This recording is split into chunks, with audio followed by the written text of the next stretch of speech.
Mau Tadi lihat main bagus bola itu. nih Pak Dayan. Mau lihat bola.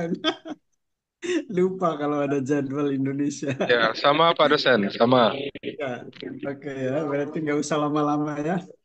Ya, Pak. 30 menit aja, Pak. Siap. Baik, kita mulai ya. Teman-teman izin ya. Ya, Pak. Assalamualaikum warahmatullahi wabarakatuh. Waalaikumsalam Baik. warahmatullahi wabarakatuh. Wabarakatuh. Waalaikumsalam. Tuh.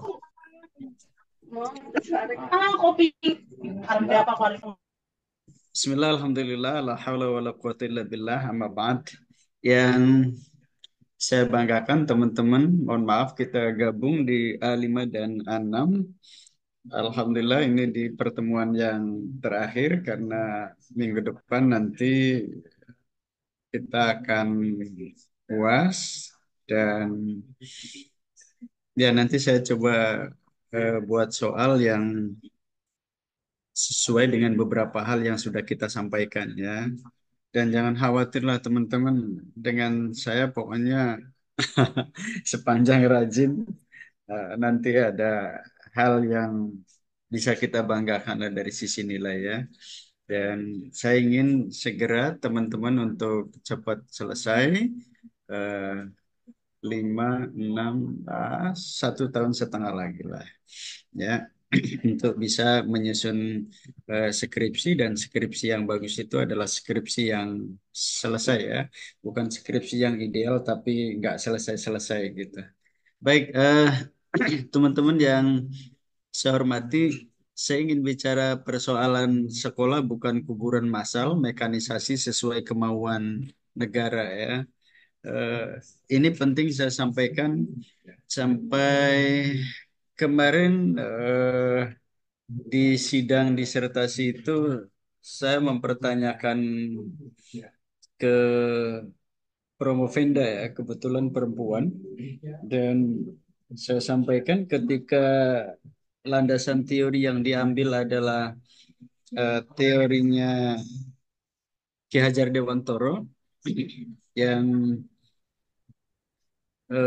sangat terkenal itu dengan sistem amongnya ya. Dan among itu dua hal intinya.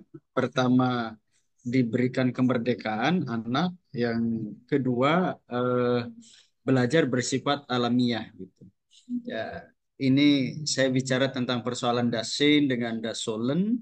Lalu eh, bagaimana mungkin kemudian dengan pisau analisis Ki Hajar Dewantoro yang mencoba untuk memerdekakan anak, yang kedua juga bisa belajar secara alamiah. Kalau kemudian misalnya yang sering saya sampaikan bahwa proses pembelajaran kita masih ada KKM, yang KKM itu kemudian menyamaratakan seluruh potensi anak, padahal ditemukannya multiple intelligence itu kan semakin menegaskan bahwa sejatinya tidak ada anak-anak yang bodoh, mereka akan berkembang, mereka akan sukses sesuai dengan potensinya masing-masing. Lalu yang kedua, pembelajaran kita masih sangat doktrinal. Ya, lalu yang ketiga yang ingin coba kita bahas sekarang ini, bahwa seperti yang disampaikan oleh Prof. Paul Preyer, pembelajaran kita masih terjebak pada eh, anggapan bahwa anak itu sama dengan bank ya, semakin diisi semakin berbunga-bunga. Pada saat yang sama juga Paul Preyer mengatakan bahwa em, kita mencetak anak bersekolah tapi tidak mencetak anak berpendidikan. Karena mereka yang bersekolah itu juga belum tentu berpendidikan ya. Ya, ini yang coba nanti kita coba sampaikan ya ke teman-teman ya. Em, ini menarik apa yang disampaikan oleh Bung Karno ya ketika mengatakan bahwa dekadensi akal pikiran merupakan bencana. Nah, ini pernyataan Bung Karno ya. Dekadensi akal pikiran merupakan bencana batin yang paling besar bagi bangsa ya. Jadi ketika kita terjebak pada inferior, kita terjebak pada kebodohan yang bersamayam di dalam jiwa kita itu merupakan dekadensi akal pikiran ya. Yang kalau kemudian itu menjadi apa ya milieu pada sebuah bangsa, ini akan menjadi sebuah bencana ya. Para pemimpin dan masyarakatnya sukar mengerti posisi dan situasi dirinya, sehingga kemakmuran alam yang ada akan dengan mudah dirampas dan sulit diraih kembali. Artinya Bung Karno ingin mengatakan kalau kemudian kita terjebak pada kebodohan, maka tentu bangsa-bangsa lain yang merasa dirinya sebagai bangsa yang superior akan bisa dengan mudah menguasai kita. Ya, itu yang kemudian disemangati oleh Bung Karno bahwa kaum imperialis dan kolonialis berkepentingan dengan kebodohan serupa. Jadi artinya apa? Ketika kita dalam kebodohan menjadi bangsa yang termarginalkan, itu bagi kaum imperialis dan kolonialis itu akan semakin mudah untuk menguasai kita. Maka kata Bung Karno, ya jangan sampai kemudian kebodohan kita itu bersemayam pada diri kita, dalam jiwa kita, lalu kemudian kita menjadi bangsa yang inferior gitu ya. Nah, kemudian eh, saya ingin mengatakan begini, pendidikan eh, itu serangkaian kegiatan untuk memberantas buta huruf ya. Jadi artinya begini maksud saya, pendidikan itu kalau bahasanya yang disampaikan oleh UNESCO ya tahun 2005, pendidikan itu kita tidak hanya terjebak pada aspek know ya. Ya. Eh, Seperti yang sering saya sampaikan juga, ada 4 pilar yang disampaikan oleh UNESCO bahwa pendidikan itu, pembelajaran itu paling tidak pertama harus memuat learning to know. Ya, belajar itu untuk mengetahui. Belajar itu untuk bisa. Yang tadinya tidak bisa menjadi bisa. Yang tadinya tidak tahu menjadi tahu. Itu learning to know. Lalu yang kedua, learning to do. Ya, ada skill, ada keterampilan, ada hal yang bisa dilakukan setelah dia tahu itu. Lalu kemudian yang ketiga, learning to be. Ya. Eh, ada proses menjadi, ada proses mendarah daging, ada proses internalisasi di situ ya.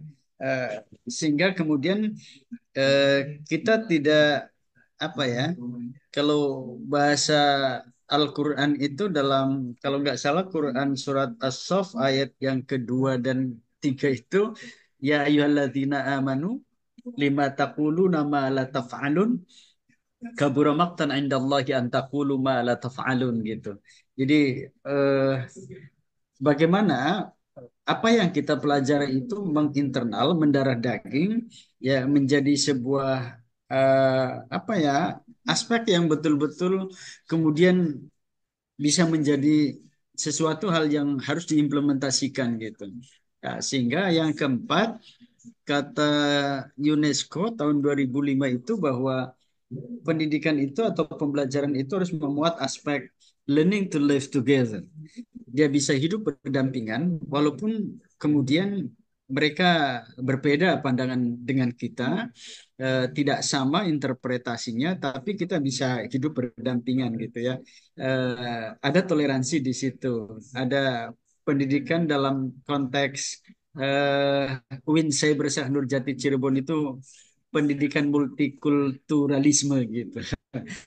Ya, artinya dengan berbeda-beda itu, dengan majemuk itu juga kita siap untuk sepakat dalam perbedaan. Nah, kemudian, jadi artinya maksud saya ketika yang pertama ini, kita tidak boleh terjebak pada transfer of knowledge yang sering saya sampaikan itu, pembelajaran itu ya. Tapi ada aspek lain yang harus dikuasai oleh anak-anak kita. Ya, jadi tidak hanya berhenti pada aspek know, tapi ada aspek do, ada aspek be, dan ada aspek live together. Ya, kemudian eh, itu yang tadi disampaikan oleh Bung Karno ya. pendidikan itu sejatinya adalah gerakan untuk memberantas penyakit batin berupa akal pikiran yang bengkok dan kerdil, kemauan yang lemah terkulai. Ini bahasanya Bung Karno ini. Jadi bagaimana kemudian yang bengkok itu bisa diluruskan, yang kerdil menjadi besar gitu, kemauan yang lemah terkulai menjadi semangat kembali, ada motivasi di situ ya. Jadi kemudian eh, pendidikan itu juga proses penyadaran tentang harkat diri sebagai manusia dan pembentukan mindset sebagai bangsa yang merdeka.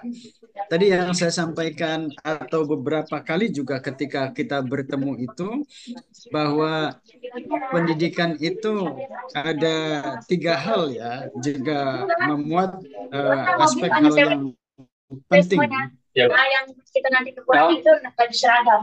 Kan ada dua. Oke, lanjut ya. Jadi pendidikan itu eh, pertama yang ini juga pernah kita coba bahas, bahwa pendidikan itu sesuatu hal yang kompleks ya. Kompleks itu karena apa ya? Bicara apapun pasti berkelindan dengan persoalan pendidikan gitu. Bicara kemiskinan, bicara persoalan lapangan kerja, bicara persoalan moral dan seterusnya, itu pasti berkelindan berkaitan dengan persoalan pendidikan. Yang kedua, pendidikan itu juga menantang. Jadi kalau kita ingin bangsa ini maju, maka pemimpinnya harus concern dalam persoalan pendidikan. Kalau pendidikan diabaikan, nah ini ya pastilah kita akan tertinggal dengan bangsa-bangsa lain. Lalu ini yang ketiga terkait dengan persoalan harkat diri sebagai manusia adalah bahwa pendidikan itu adalah eh, sesuatu hal yang mulia. Kenapa? Karena misi yang dibawa oleh pendidikan itu adalah memanusiakan manusia. Ini yang terkait dengan persoalan bagaimana proses penyadaran tentang harkat diri sebagai manusia dan pembentukan mindset sebagai bangsa yang merdeka. Ya, jadi kalau kemudian kita tadi di awal sebagaimana pernyataan Bung Karno, kalau kemudian kita inferior, kita tidak akan bisa merdeka gitu. Ya, akan dianggap sebagai bangsa yang rendah oleh mereka yang kemudian menamakan dirinya sebagai bangsa yang superior gitu. Ya, pendidikan bagi sebuah bangsa adalah perjuangan untuk survive dan melindungi diri dari berbagai keterpurukan dengan menciptakan kesejahteraan serta membangun kebudayaan. Tadi itu yang saya sampaikan ya. Bagaimana kita bisa eksis itu pasti hal-hal yang terkait dengan persoalan apa yang kita mau itu juga selalu berkelindan dengan persoalan pendidikan. Oke. Ini tentang kondisi pendidikan kita ya, sebuah kritik yang juga pernah saya sampaikan juga ini. Pertama dari sisi eh, cara menyampaikan metode pembelajaran kita ya. Ada ungkapan yang disampaikan oleh YB Mangunwijaya yang saya kira menarik untuk kita renungkan. Apa guna kita memiliki sekian ratus ribu alumni sekolah yang cerdas, tetapi masa rakyat dibiarkan bodoh? Segeralah kaum sekolah itu pasti akan menjadi penjajah rakyat dengan modal kepintaran mereka. Jadi bagaimana kita sekolah-sekolah itu hanya menciptakan kaum-kaum feodal, orang-orang pintar, tapi pintar mereka adalah hanya untuk membodohi dalam tanda kutip mereka yang sejatinya juga sudah bodoh gitu. Jadi artinya kita bersekolah itu hanya untuk menindas rakyat yang kurang beruntung dan seterusnya. Ini kan kritik dari uh, Mangunwijaya ya. Lalu kemudian ini juga yang sering saya sampaikan dari sisi metodologi, pendidikan kita masih sangat doktrinal. Guru bicara, murid menulis, guru tahu segalanya, murid tidak tahu apa-apa, guru mengatur, murid diatur, guru menghukum, murid dihukum, dosen membaca, mahasiswa mencatat, dosen bertanya tentang bacaannya, mahasiswa menjawab dengan catatannya, dosen diam, mahasiswa tidur, dosen absen, mahasiswa pulang, dosen pulang, mahasiswa berkelahi dengan aparat, mabuk, aborsi, lalu ekstasi. Jadi artinya betapa tidak ada kemandirian eh, siswa dan mahasiswa kita gitu misalnya ketika kita terjebak pada persoalan pembelajaran yang masih doktrinal ini. Ya, oke. Kemudian, nah ini yang terkait dengan persoalan bagaimana praktek pendidikan yang kemudian dikritisi oleh Paul Freire ini ya. Pendidikan kita masih mengecewakan. Tadi saya sampaikan. Oke. Nah, pendidikan itu tidak sama dengan sekolahan. Karena tadi saya sampaikan, anak-anak yang bersekolah itu belum tentu berpendidikan. Ya, kalau kemudian apa yang dilakukan oleh guru-guru di sekolah itu tidak mencoba untuk eh, apa ya, membelajarkan anak.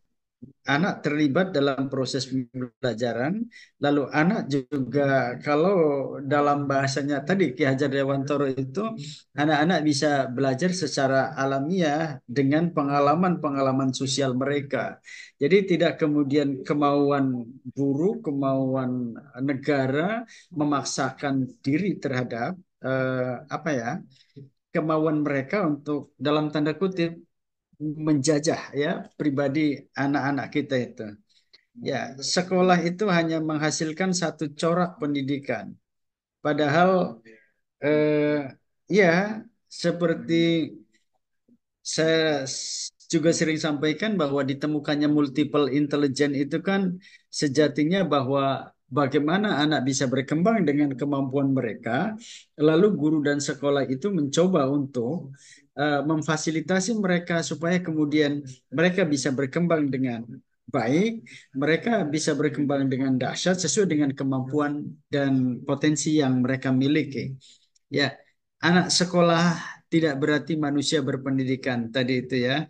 Karena praktek-praktek di sekolah itu kata Paul Breyer belum mencerminkan tentang bagaimana pendidikan seharusnya dilakukan. Bahkan kata Paul Breyer, sekolah itu kepanjangan tangan negara yang otoritarian. Artinya, kemauan-kemauan negara, kemauan-kemauan sekolah itu coba dipaksakan supaya anak sesuai dengan kemauan mereka gitu. Tidak bagaimana sekolah dan guru itu memfasilitasi apa yang tadi tuh potensi dimiliki oleh anak-anak kita gitu. Kemudian ini yang saya kira beberapa kali juga menjadi persoalan di kita ya. Kalau hanya transfer ilmu, dekadensi moral, perilaku menyimpang, dan tidak memiliki hati dan penghormatan kepada guru dan orang lain. Ya karena seringkali, apalagi guru agama ya, saya kemarin coba mengkritisi bahwa pendidikan agama kita itu terjebak pada aspek pengajaran pendidikan. Sehingga seringkali yang dilakukan oleh guru-guru agama itu minimum kompetensi kepada anak. Artinya hanya aspek hafalan dan teori-teori apa ya, teori-teori dasar yang dilakukan dalam pengajaran agama itu. Padahal pendidikan agama itu berbeda dengan mata pelajaran yang lain gitu. Jadi kalau kemudian kita eh, terjebak pada minimum kompetensi hanya pada hafalan-hafalan belaka, itu akan menjadi sebuah persoalan ya ketika kita menyampaikan pendidikan agama ini. Apalagi kalau kemudian tadi itu saya sampaikan ada keterkaitan antara pendidikan agama dengan apa yang disampaikan oleh UNESCO tahun 2005 itu. Ya, oke.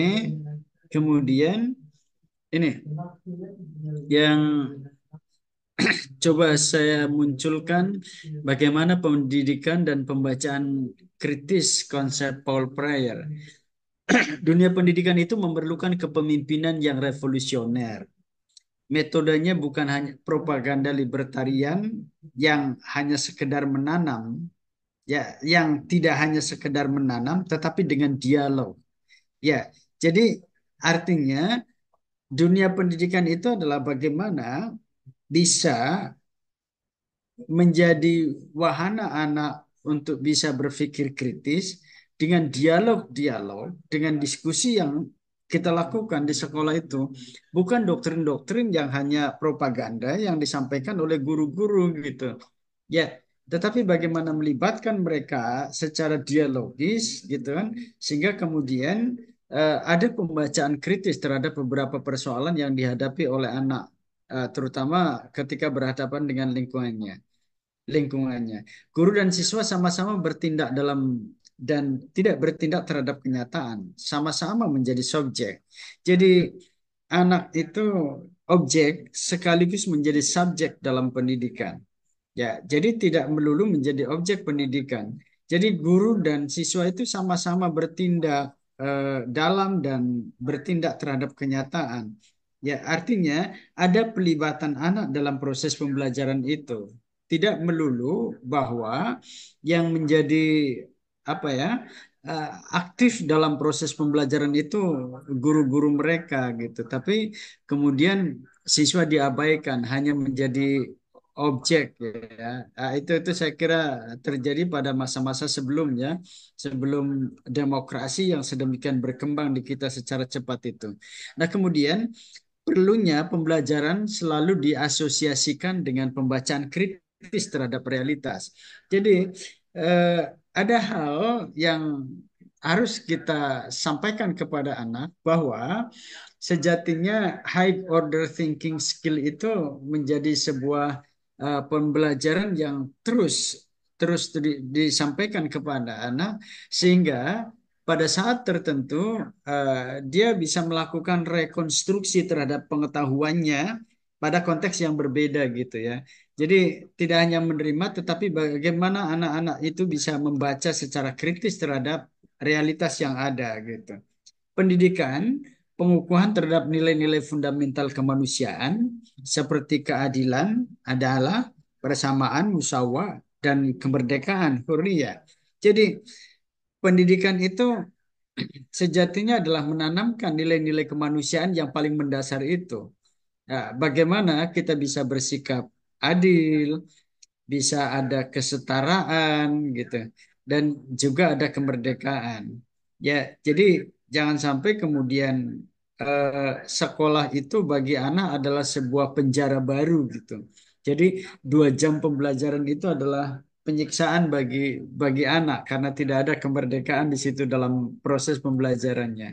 Nah, kemudian eh, saya kira ini penting juga untuk disampaikan bahwa ada titip pesan untuk pemimpin kita bahwa paradigma pendidikan bergeser dari pendidikan formal ke non formal. Ya, jadi ini tantangan saya kira bagi para pengelola pendidikan formal. Jangan sampai kemudian pendidikan formal itu hanya menjadi mesin pencetak ijazah, tetapi ternyata ijazah itu juga tidak mencerminkan performa anak ya. Jadi apalah artinya misalnya PPKN-nya nilainya 9 gitu misalnya. PAI-nya nilainya 85, tapi kemudian penghormatan kepada guru rendah gitu. Nah, ini kan saya kira persoalan ya. Eh, Mungkin saya juga pernah menyampaikan bahwa siapa yang tidak tersinggung ketika ada yang mengatakan kalau saja di negeri ini ijazah menjadi apa ya, bukan persyaratan yang esensial, maka tidak akan saya sekolahkan anak saya di lembaga formal. Ya, karena seringkali pendidikan formal, lembaga formal itu mematikan potensi anak gitu. Tidak berkembang sesuai dengan keinginan dan kemampuan atau potensi yang dimiliki oleh anak. Sehingga kemudian lembaga-lembaga homeschooling gitu. Itu semakin ramai dan menarik anak-anak kita, orang tua kita menyekolahkan anaknya di lembaga-lembaga non formal itu. Karena anak berkembang sesuai dengan kemampuan dan keinginan mereka gitu ya. Nah, kemudian pendidikan formal memandang semua anak sama. Ini ya yang tadi saya sampaikan, bahkan cenderung mematikan potensi anak menjadi kuburan massal. Eh, KKM yang itu yang sering saya kritisi bahwa KKM itu menganggap bahwa seluruh kemampuan anak itu sama. Ya, bahasa Inggrisnya harus 80 gitu KKM-nya misalnya, fisikanya harus 85, bahasa Indonesianya harus 90 misalnya, PPKN-nya harus 85 dan seterusnya, itu disamakan semuanya. Padahal kemampuan dan kecenderungan potensi anak itu berbeda-beda. Ya, ini kan pada saat yang sama akan menjadi kuburan massal bagi anak-anak kita karena cenderung mematikan potensi anak tadi itu. Ya, ini yang kemudian saya kira menjadi tantangan pendidikan formal. Ya, supaya eh, bagaimana sekolah dan guru itu bisa memfasilitasi anak sesuai dengan potensi dan keinginan mereka gitu. Jadi artinya ada ruang, misalnya dulu itu kalau waktu saya ngajar di SMA itu, eh, ya, ada disediakan hari tertentu, biasanya di akhir pekan ya, Jumat atau Sabtu, sebelum Sabtu libur itu biasanya Sabtu itu. Sabtu itu disediakan waktu secara khusus kepada peserta didik untuk memilih keinginan mereka. Karena saya guru agama, saya pasang di jendela kaca ruangan itu kajian Islam gitu. Ya, kemudian ada yang pramuka, ada yang olahraga, ada yang seni, ya, dan lain-lain. Di situ saya kira ada ruang bagaimana anak ingin berkembang sesuai dengan potensi mereka, kecenderungan mereka. Ya, dan itu harus difasilitasi.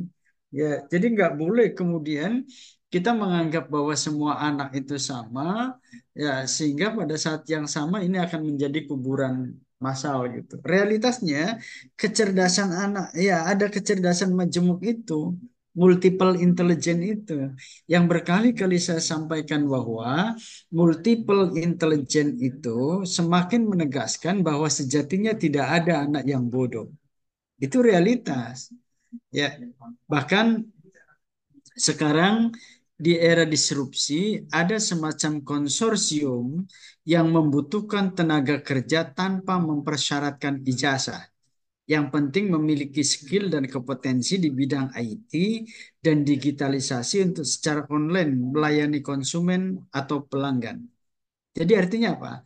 Kalau ada konsorsium, ada perusahaan yang menerima pegawai tanpa menanyakan ijazah, tetapi dia kompeten, memiliki skill, misalnya di bidang IT, digitalisasi, bahkan juga bisa melayani konsumen secara online, itu akan bisa dibayar mahal oleh perusahaan.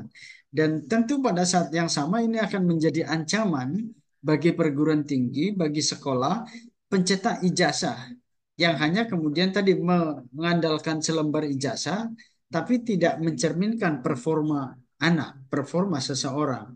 Jadi saya kira ini juga sudah semakin kelihatan sekarang ini, sudah semakin menjadi realitas ya, bahwa ada beberapa konsorsium, ada beberapa perusahaan yang tidak menanyakan ijazah, tetapi performa kita yang dibutuhkan. Ya, oke. Eh, Titip pesan untuk pemimpin kita adalah pertama bahwa pendidikan harus terus diberdayakan. Ya, tidak boleh kemudian kita berhenti pada titik saat ini karena eh, perkembangan pengetahuan itu sekarang tidak linear tapi lompat-lompat yang seringkali tidak bisa diprediksi, maka pendidikan kita itu harus terus diberdayakan. Apalagi tentu tantangan-tantangannya juga cukup berat sekarang ini ya. Yang kedua, bekerja sama dengan kalangan swasta untuk mewujudkan pendidikan berkualitas. Karena disadari bahwa kalau kita hanya mengandalkan pendidikan dari pemerintah, anggaran pemerintah itu sangat terbatas. Kalau tidak ada sekolah swasta, eh, ini akan sulit ya. Pemerintah bisa mengakses eh, iya anak-anak untuk bersekolah karena sekolah-sekolah negeri itu sangat sangat terbatas ya. Jadi kalau kemudian saya membuat judul tentang P3K upaya penggembosan terhadap potensi sekolah swasta karena ada banyak guru-guru yang berkualitas kemudian dia dibina di sekolah swasta bertahun-tahun tapi giliran ikut tes P3K diangkatnya di sekolah milik pemerintah. Ya, itu sudah menafikan peran masyarakat, peran sekolah swasta untuk ikut sama-sama mewujudkan pendidikan yang berkualitas gitu. Nah, sehingga sekarang kemudian ada kebijakan kebolehan bahwa P3K guru-guru yang dari swasta bisa ditempatkan lagi di sekolah swasta atau di sekolah milik yayasan ya. Saya kira ini sinergitas ini tetap penting ya. Ketiga, perbaikan kurikulum, sistem evaluasi, sarana, materi ajar dan pelatihan serta pengembangan profesionalisme guru itu terus dilakukan. Nah, jangan a priori dengan perubahan kurikulum ya.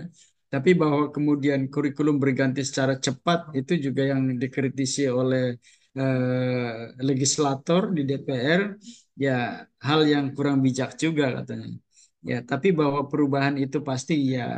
Tapi kalau tiap tahun berubah kurikulumnya, ini juga perlu dipertanyakan katanya apa tujuan utamanya. Yang keempat, reformasi pendidikan sebagai ujung tombak pembangunan. Jadi ya untuk terus eh, direformasi ya, jadi doi manakum itu supaya kita kemudian tidak mengalami stagnasi. Karena sejatinya ya itu tadi perkembangan ilmu pengetahuan itu tidak selalu linier ya. Sekolah mau tidak mau akan menjadi pusat perhatian elemen bangsa untuk dikaji kembali gitu.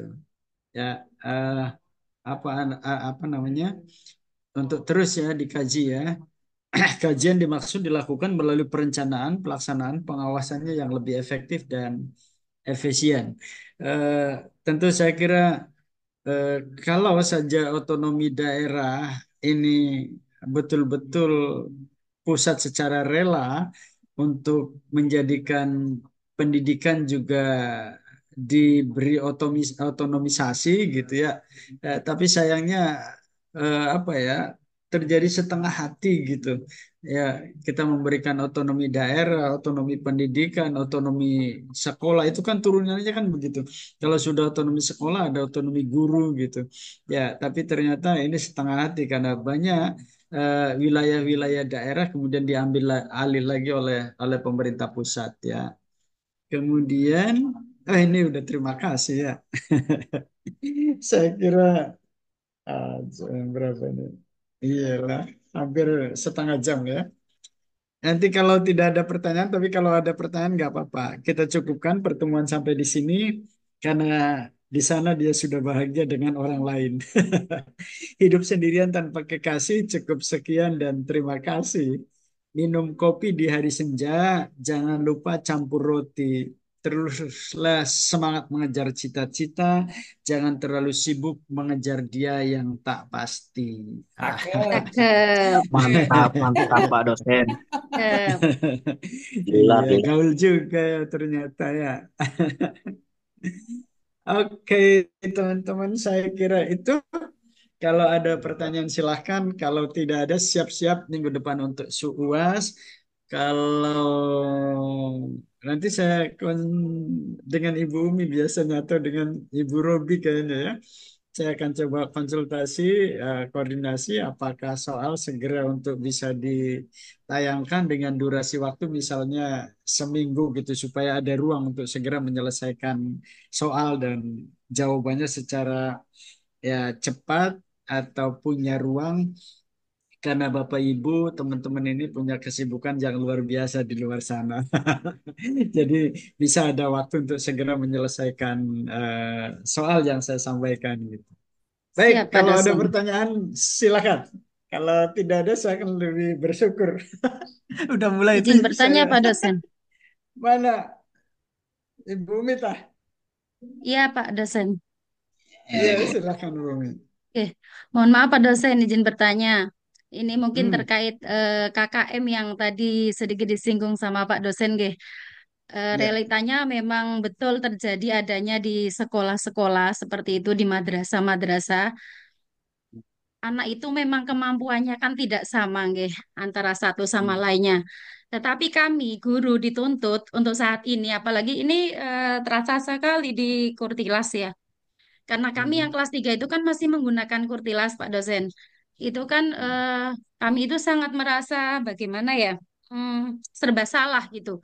Dengan adanya KKM ini, untuk kelas atas itu kan memang diharuskan anak itu minimal memiliki nilai B seperti itu. Hmm, Sedangkan betul. anak tersebut itu kalau kalau semisal kita akan memberikan nilai 84 saja itu rasanya berat sekali Pak dosen. Karena memang Iya. dari segi akademiknya itu anak tersebut misal mohon maaf belum bisa membaca gitu kan, maksudnya membacanya saja ini di tingkat madrasah tidak iya nggih. Ya. Membacanya aja masih kurang lancar, matematikanya berhitungnya itu juga ada penjumlahan itu juga belum bisa, perkalian apalagi, pembagian apalagi seperti itu. Tetapi dengan adanya eh, kurikulum 13 yang memang mengharuskan kita guru setidaknya memberikan nilai minimal B, itu Hmm. dilema buat kita. Sebenarnya sangat bertentangan dengan hati nurani kita. Seperti itu. Nah, tapi terkait dengan KKM yang memang harus apa namanya kita ikuti seperti itu sebagai standar. Hmm. Nah, ini nantinya bagaimana ya Pak dosen menyiasatinya? Karena KKM ini juga nanti akan berimbas ke wali yang akan mendaftar di sekolah kita seperti itu. Manakala KKM-nya tinggi seperti itu dan nilai sehingga outputnya outputnya itu kan harus bersaing juga dengan sekolah-sekolah lain yang dari luar seperti itu. Sehingga kalau memang nilainya tinggi, output dari sekolah tersebut bisa mendaftar di sekolah tinggi dan bisa bersaing dengan sekolah-sekolah yang eh, sekolah-sekolah favorit lainnya seperti itu. Tapi manakala Iya. nilainya rendah, kita mau bersaing dari apa namanya segi nilai itu juga kurang pede dan itu akan berimbas ke madrasah seperti itu. Dan imbas yang paling paling menyakitkan itu di guru yang harus memberikan nilai dengan terpaksa harus memberikan nilai sesuai dengan KKM seperti itu. Mohon solusi dari Pak dosen atau mungkin kiat-kiat untuk kami lah seperti itu. Terima kasih Pak dosen. Oke. Baik.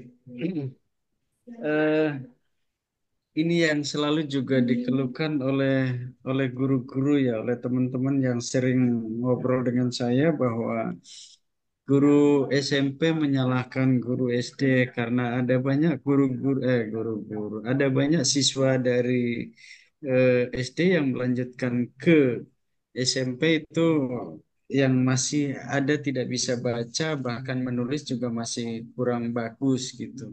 Kemudian guru SD menyalahkan guru TK juga dan seterusnya gitu. Jadi yang ada adalah bagaimana menyalahkan pihak-pihak lain gitu.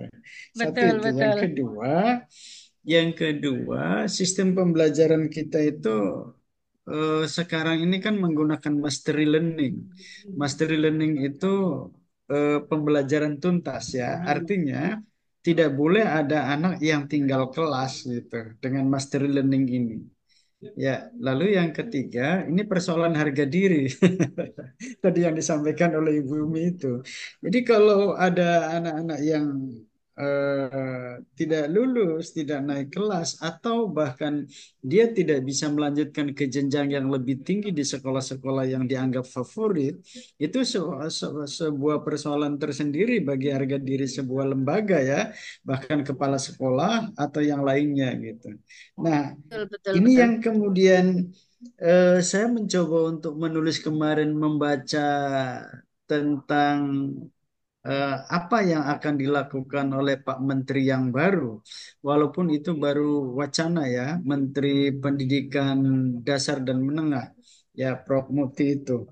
Eh, Beliau kemudian mencoba, walaupun ini masih wacana ya, untuk menilai anak apa adanya seperti yang dulu itu tidak ada KKM. Kalau memang itu ada full authority guru ya. Kalau misalnya anak ini nilainya 50, nilainya 70, 80 ya dinilai apa adanya. Sehingga mencoba untuk memberlakukan lagi di rapot itu dengan tulisan tinta merah gitu. Kalau misalnya dianggap ini rendah gitu oleh guru ya. Lalu kemudian berikutnya juga akan memberlakukan siswa yang tidak naik kelas gitu, tidak tadi menerapkan mastery learning yang mencoba untuk terus anak mampu atau tidak bahwa keharusan tidak boleh tinggal kelas ya ini mau tidak mau dipaksakan supaya dia naik kelas dan lulus gitu. Nah, saya dan kita tentu masih tetap menunggu karena beberapa kajian yang dilakukan oleh Kementerian Pendidikan Dasar dan Menengah ini juga belum selesai katanya. Kita tidak ingin buru-buru ya. Misalnya PPDB sistem zonasi, apakah NEM akan diberlakukan kembali dan seterusnya. Ini juga masih memerlukan kajian ya. Tapi pada pandangan saya kok rasanya aneh loh Ibu dan teman-teman yang lain ya. Ketika misalnya kita menerapkan KKM pada angka misalnya 80, 90, sementara realitas hasil tes guru-guru kita yang pernah saya sampaikan di awal atau di pertemuan semester yang sebelumnya, ketika guru-guru kita diuji dan diuji itu dites itu pada bidangnya masing-masing. Misalnya guru bahasa Inggris, guru fisika, guru kimia dan seterusnya, itu nilainya masih belum maksimal, Bapak Ibu, teman-teman. Nilainya masih jauh ya di bawah kemauan negara, di bawah kemauan kementerian. Bahkan eh, betapa Pak Anies Baswedan itu cukup kecewa ketika hasil dari ya apa ya tes uji kompetensi guru itu masih jauh dari harapan ketika beliau menjadi Menteri Pendidikan itu. Artinya saya tidak menganggap semuanya jelek ya, tidak. Tetapi hasil tes itu membuktikan dan Kusnanto itu tahun 2017 itu melakukan penelitian bahkan dari Balitbang Kementerian itu menunjukkan apa yang saya sampaikan ini. Ya artinya bagaimana mungkin kita akan mematok angka yang sedemikian tinggi sementara kemampuan penguasaan materi guru juga masih dipertanyakan gitu misalnya. Ya ini mohon maaf ya dari sisi kompetensi gitu. Jadi eh, kalau kemudian juga yang kedua tadi yang saya sampaikan, kalau KKM ini masih diterapkan, itu menjadi kuburan massal bagi sekolah gitu. Kalau ini dipaksakan, karena nyatanya anak-anak itu punya potensi yang berbeda, punya kecenderungan yang berbeda, punya eh, potensi yang kemudian itu harusnya difasilitasi oleh sekolah dan guru gitu. Ya, bukan kemudian disamakan.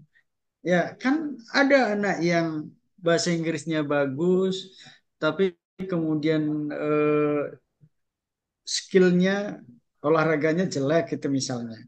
Ya, atau rasionalnya, rasio di bidang rasionalnya, matematik, fisika, kimianya bagus, tapi ternyata di bidang seninya jelek, dia artnya gitu, ya kurang bagus gitu. Nah, artinya ini kan perlu difasilitasi karena sejatinya bahwa mereka sukses itu nanti akan di bidangnya masing-masing. Ya, siapa bilang kan Ronaldo itu tidak sukses? Itu duitnya tidak berseri, Bapak Ibu. Yang tidak bisa terbayangkan oleh seorang dosen honor tiap bulannya hanya dengan main bola itu kan tipe kinestetik. Jadi siapa bilang tipe kinestetik tidak sukses? Sukses. Ya eh, pemain bola ini anak-anak muda kita ini, wow itu miliaran itu yang dibayar di timnas itu. Ya sementara ya jadi guru, jadi dosen miliaran kan kapan? Nggak bisa dibayangkan gitu kapan kita bisa meraihnya, memperolehnya. eh Lesti ya, saya suka Lesti. Siapa bilang Lesti tidak sukses, tidak cerdas? Dia sukses di bidangnya, cerdas di bidangnya. Dia nyanyi sekali on air itu berapa, sekali off air itu berapa. Misalnya off air satu panggung dibayar 10 juta, misal ya, hanya 2 jam gitu. Sementara satu hari berapa panggung gitu, dikali 1 bulan, itu nggak bisa terhitung duitnya. Itu pertanyaannya sukses, ya sukses dong. Dia cerdas-cerdas di bidangnya. Lagu apapun tidak ada yang salah gitu. Roma Irama itu lagunya sangat banyak. Syairnya tidak pernah keceletot, tidak pernah salah gitu. Artinya dia cerdas di bidangnya gitu. Jadi jangan kemudian menganggap kemampuan anak ini sama, sehingga kemudian eh, dalam waktu yang sama kita mematikan potensi anak-anak itu. Ya ini saya kira kalau kemudian saya lebih setuju Pak Menteri gitu misalnya kalau kemudian Pak Menteri mencoba untuk menerapkan seperti yang dulu tidak ada KKM, nilai apa adanya, full authority ada di tangan guru untuk menaikkan atau tidak menaikkan, meluluskan atau tidak meluluskan. Walaupun tentu Betul, betul. ini butuh waktu yang cukup lama untuk membangun mindset, betapa dari sisi kejiwaan gitu misalnya ada anak yang karena tidak naik kelas dia minder, tapi yang dulu nggak juga kok, nggak naik kelas juga tinggal kelas kemudian dia bisa melanjutkan kembali gitu. Ya bisa lanjut sekolah sampai dengan selesai. Jangan dipaksakan dia harus lulus sementara tadi itu loh Ibu Mi, guru SMP menyalahkan guru SD karena lu kok nggak bisa baca sama sekali gitu ya, lalu guru SD-nya ya dari sononya saya waktu nggak menerima mereka ketika TK juga masuk ke sini nggak bisa tapi kemudian dipaksakan untuk naik, jadi saya kira ini problem yang kita hadapi dan ini saya kira perlu perubahan yang revolusioner kalau kemudian kita tidak ingin memaksakan kemampuan anak, lalu kemudian pada saat yang sama tadi itu sekolah-sekolah kita hanya menjadi kuburan massal gitu. Saya kira itu sih ya teman-teman ya. Bumi khususnya masih ada. Iya, iya, Pak dosen. Baik. Walaupun saya kira tidak semua bisa menerima ya, tapi saya kira eh, butuh untuk juga dipertimbangkan pemikiran-pemikiran semacam ini supaya tadi itu bahwa master learning ini juga bisa mengorbankan anak-anak yang tidak bisa tapi dipaksakan gitu ya. Tidak Betul. lulus harusnya tapi dipaksakan lulus gitu. Ya, Iya. oke. Dilema juga, Pak dosen. Ya, memang ini di persimpangan jalan, Bu. Tapi kalau kemudian kebijakan Pak Menteri, kemudian masyarakat juga diberikan edukasi bahwa ini tujuannya baik, kita tidak ingin bahwa anak-anak kita itu dimatangkan tapi belum waktunya gitu. Dikarbit ya, kalau dalam bahasa Indramayu itu. Kan nggak enak juga kan. Tapi kalau udah matang bener kan enak. Paksa untuk Oke, matang ya. ya dipaksain. Saya coba Pak dosen. Yang apa khairullah ini keren. Silakan Pak. Nih, apa yang sampaikan panjenengan sepakat sekali Pak dosen. Karena beberapa tahun yang lalu, kita kira 2 tahun atau 3 tahun yang lalu itu di di sekolahan kami itu KKM-nya masih rendah Pak dosen. Sampai pengawas Hmm. dari Kemenang pun sering memberikan motivasi agar bisa menaikkan KKM. Tapi kita belum berani menaikkan KKM. Sementara sesuprayun itu paling kita itu yang paling rendah. Tapi ketika Hmm. diadakan tryout Pak dosen, dari Hmm. persentase kelulusan malah lebih banyak yang KKM-nya rendah Pak dosen. Nah, itu mungkin sebagai tambahan saja bahwa ternyata KKM tinggi itu tidak menjadikan kemudian anak didik kita itu pinter gitu loh, seperti itu. Kemudian begini Ya, Pak dosen, yang fenomena yang ya. terjadi di daerah kami ini, justru pemerintah ini hanya menawarkan untuk sekolahan SD, SMP atau SMA itu sekolahan gratis, tapi kualitasnya kurang Pak dosen. Itu kira-kira Hmm. bagaimana menyeimbangkan, karena ada beberapa sekolahan SD negeri itu gulung tikar Pak dosen. Itu kira-kira Ya. gimana supaya mungkin nanti di pemerintah itu biar semua sekolahan-sekolahan itu bisa hidup semuanya bareng gitu Pak dosen. Saya kira itu. Ya. Aduh. Baik, ini keren ini. Eh, saya coba nanti ya jawab. Tapi kalau kemudian ada masukan dari teman-teman juga, saya kira ini penting. Pertama, tadi tentang KKM ya, persoalan KKM. Kan sekarang tidak ada lagi ujian nasional kan? Yang meluluskan dan tidak meluluskan itu full authority ada di tangan sekolah kan? Guru dan sekolah ya. Artinya ada ujian sekolah yang itu kemudian lebih penting untuk bisa meluluskan. Saya kira ketika kemudian kita mencoba untuk meng-KKM-kan anak dengan angka yang cukup tinggi, lalu ada tes berikutnya untuk masuk ke jenjang yang lebih tinggi, itu sebenarnya kan Pak Khairullah, bentuk ketidakpercayaan dari lembaga atau jenjang yang lebih tinggi kepada jenjang yang lebih rendah gitu. Harusnya kalau mereka percaya, ya sudah berdasarkan nilai yang diterima, lalu kemudian coba dirankingkan gitu dari beberapa anak yang masuk ke sekolah itu. Tapi kan ada ujian masuk, ada tes gitu di jenjang yang lebih tinggi. Kalau saya menilainya adanya tes itu bentuk ketidakpercayaan terhadap nilai yang diterima di rapot atau di ijazah yang mereka daftarkan di jenjang yang lebih tinggi itu. Nah ini saya kira juga persoalan ya. Harusnya kan otomatis saja diterima kalau mereka percaya gitu dengan nilai yang disodorkan dari sekolah yang asalnya gitu. Tapi kan nyatanya ketika SD ke SMP ada tes gitu. Kemudian SMP ke SMA juga begitu dan seterusnya. Ini ekstrim memang ketika saya mengatakan bahwa ujian ke jenjang yang lebih tinggi itu adalah bentuk ketidakpercayaan. Lalu yang kedua, Pak Khairullah, saya kira memang eh, yang gratis itu belum tentu berkualitas loh Pak.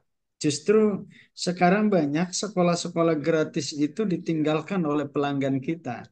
Justru yang sebaliknya, banyak orang tua yang menyasar, yang mencari sekolah-sekolah yang eh, mahal dalam tanda kutip ya. Maksud saya begini, sebenarnya kata mahal itu tidak ada sih. Ya, karena mahal itu, kalau ada pelanggan kita mengatakan mahal, mahal itu karena kita mengeluarkan sejumlah kapital, tapi kemudian balikan yang kita terima tidak sama dengan harapan kita atau di atas harapan kita. Sehingga kemudian pelanggan mengatakan mahal.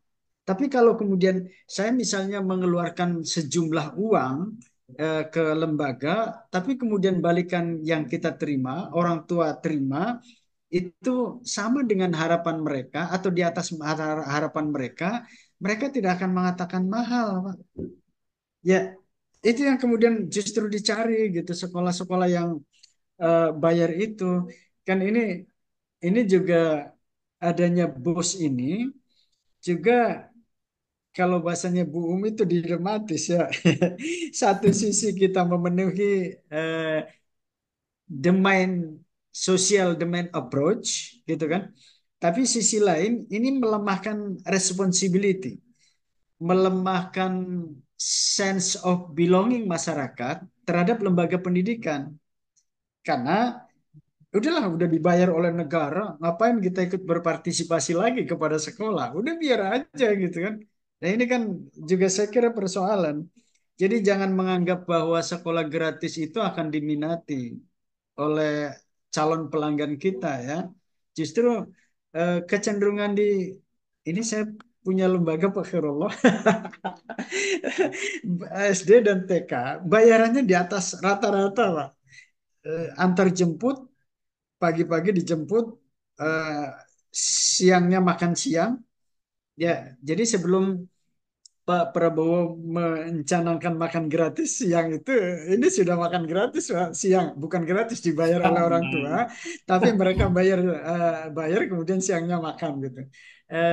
Jadi sholat duhur, kemudian habis sholat dia makan, istirahat sebentar, kemudian yang kelas rendah itu dipaksa ya dalam tanda kutip untuk tidur, istirahat dulu tidur, karena tidur siang itu mencerdaskan anak Pak. Setelah itu kemudian mereka belajar lagi. Kalau pagi belajar SD, siangnya itu belajar madrasah ya, materi-materi madrasah. Jadi nanti ijazahnya dua gitu. Sampai kemudian asar dia sholat berjamaah, baru selesai asar kita antarkan. Bayarannya cukup mahal Pak. Tapi kemudian penuh. Ya, ini sudah dua kelas sudah penuh tutup untuk tingkat SD karena bagi saya jangan terlalu banyak gitu, dua atau tiga kelas dan sekelas itu hanya 20 tapi yang ngajarnya tim teaching di kelas itu, jadi jangan satu guru. Saya pernah monitoring PPL Pak Khairullah dan teman-teman. Eh, Ketika saya muter itu, saya kaget di satu kelas. Saya pikir kelasnya paralel, kelas 3 kelas 2 ada berapa kelas gitu. Bangga sekali ketika di kelas itu ada 50 sampai 60 anak di kelas itu. Tapi ternyata ketika saya tanya, cuma sekelas Pak. Jadi sekelas hanya ada 60 siswa. Waduh, saya bisa bayangkan ke guru kelas saya sampaikan, Ibu hafal nggak dengan anak-anaknya? Boro-boro, Pak. Jadi artinya apa? Jangankan kita memikirkan kemampuan anak per individunya, ya hafal siswanya saja enggak gitu, Pak. Karena sekelas ada 60. Ya, saya kira dengan cara apapun tidak akan bisa efektif menyampaikannya, walaupun dengan metode yang metode yang sangat canggih gitu. Karena kegaduhannya cepat gitu, tetap terjadi gitu. Jadi Bapak jangan ragu kalau kemudian kita bisa menawarkan mutu yang sama dengan atau di atas harapan pelanggan, saya punya keyakinan tidak ada bahasa pendidikan yang mahal, Pak. Tidak ada, insya Allah. Ya, tapi mahal itu muncul karena tadi itu saya sampaikan, kita mengeluarkan sejumlah uang, tapi kemudian balikan yang kita terima itu tidak sama dengan atau di atas harapan mereka. Maka pernah saya sampaikan mungkin di forum kelas ini atau di kelas yang berbeda, mutu itu kan sebenarnya dua ya parameternya. Pertama zero defect. Zero defect itu kesalahannya nol, tidak ada cacat di situ, tidak ada kekurangan di situ. Ya, tidak boleh. Walaupun kesempurnaan itu milik Allah, tetapi maksud saya mencoba untuk mengarah ke sana gitu. Tidak boleh ada yang terlambat guru-gurunya, misalnya ya. Kemudian eh, disiplin, terjamin pembelajarannya dengan menarik dan seterusnya lah. Jadi tidak ada kesalahan di situ, tidak ada cacat di situ. Dan yang kedua, parameter yang lebih penting lagi adalah kepuasan pelanggan, Pak. Kepuasan pelanggan. Saya pikir kalau semua orang sudah terpuaskan, orang tidak akan mengatakan mahal, Pak. Kata kuncinya adalah terpuaskan. Ketika orang terpuaskan, mau bayar berapapun dia siap, Pak. Ya, kenapa ada laki-laki yang masih mau kopi lendot, padahal kopinya 2.500, ngelendotnya 5 juta. Karena di rumah dia tidak dapatkan itu gitu misalnya. Nah ini kan persoalan kepuasan, Pak. Kalau semua sudah kepuasan terjadi, saya kok rasanya ingin mengatakan jangankan pindah ke lain hati, pindah ke lain body aja nggak akan mungkin gitu kalau kalau sudah terpuaskan gitu. Ini persoalannya akan terpuaskan apa tidak gitu kan. Jadi kalau kriteria dua itu, Deming, Juran, tokoh-tokoh mutu pendidikan itu mengatakan insya Allah kita akan bisa terjaga mutunya gitu. Tapi syaratnya itu tadi dua ya, zero defect dan kepuasan pelanggan. Jadi jangan takut menawarkan lembaga pendidikan kita dengan menyasar segmen-segmen yang pas gitu kira-kira. Segmentasinya, segmentasi pasarnya jelas gitu. Jadi saya harus menggarisbawahi bahwa tidak semua yang gratis itu akan diminati, Pak. Betul, Pak. Enggak semua. Ya, saya kira itu ya, Bapak ya.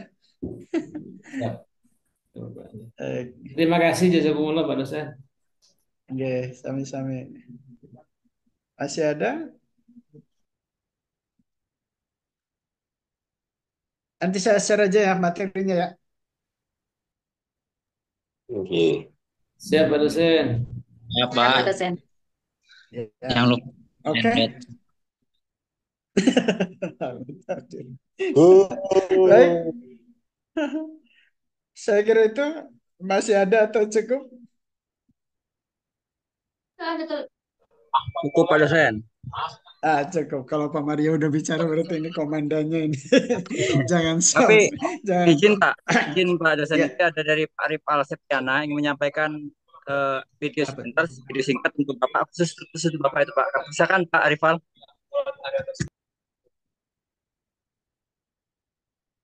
Mana Pak Rival?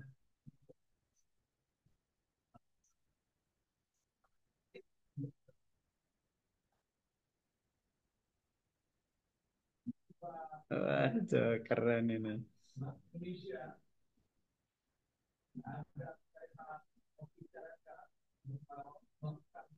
Suaranya.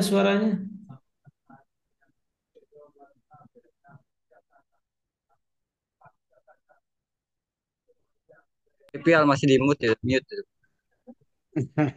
Keren ini. Suara. Yang Itu foto muda, Pak.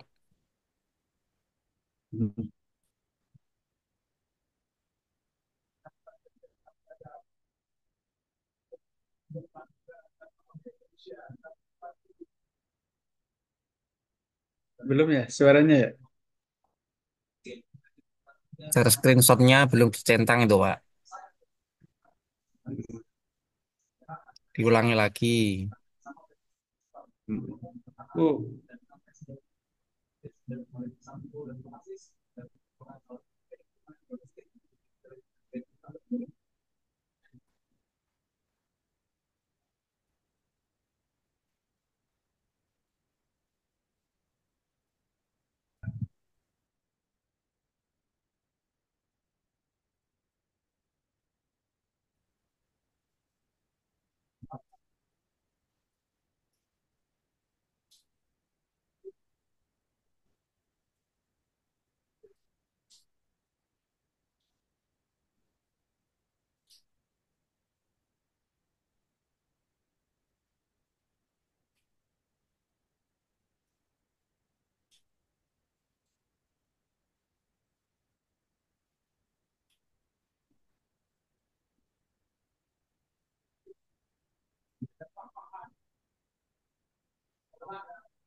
Suara mana suaranya? Ya, suaranya Pak. Untuk Suaranya nggak ada ya? perwakilan dari A6 Pak, ucapan terima kasih kepada Pak Mas Duki Duriat. baik, baik. Sama-sama ya teman-teman ya. Barangkali ada hal-hal yang kurang berkenan juga saya minta maaf. Mudah-mudahan di semester berikutnya kita bisa ketemu lagi ya. Amin, amin ya rabbal Amin, Iya. amin, amin. Betul, Pak. Amin, Pak. Alamin. Betah, Pak. Saya melankolis juga ternyata. Pokoknya mohon maaf lah.